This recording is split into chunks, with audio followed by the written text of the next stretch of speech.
ముంబైలో ఒక రిటైర్డ్ ఉద్యోగి జీవితకాల సంపాదన 1,47,00,000 కేవలం ఫేస్బుక్ యాడ్తో మాయమైపోయింది. సైబర్ క్రిమినల్స్ ఎంత తెలివైన వారినైనా ఎంత సులభంగా మోసం చేస్తున్నారో చూడండి. మోసం జరిగిన విధానం అంతా మొదలైంది 21,000 పెట్టుబడికి 60,000 లాభం వస్తాయనే ఒక ఫేక్ యాడ్తో. ఆ తర్వాత మోసగాళ్ళు మీనాక్షి అనే మహిళ ద్వారా వాట్సాప్ కాల్ చేసి నమ్మకం కోసం ఏకంగా కేంద్ర మంత్రి నిర్మలా సీతారామన్ గారి ఫోటోలను వాడుకున్నారు. ఫేక్ కంపెనీల్లో పెట్టుబడి పెట్టినట్లు డాష్బోర్డ్లో చూపించి బాధితుడిని నమ్మించి మొత్తం 1,47,00,000 ట్రాన్స్ఫర్ చేయించుకున్నారు. కొద్ది రోజుల్లోనే బాధితుడి డాష్బోర్డ్లో 6 కోట్లు లాభం వచ్చినట్లుగా చూపించారు.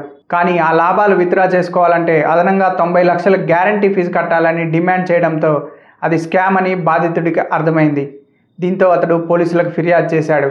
కేంద్ర మంత్రి నిర్మలా సీతారామన్ ఏఐ డ్రైవెన్ ఫ్రాడ్స్పై ఇప్పటికే హెచ్చరించారు.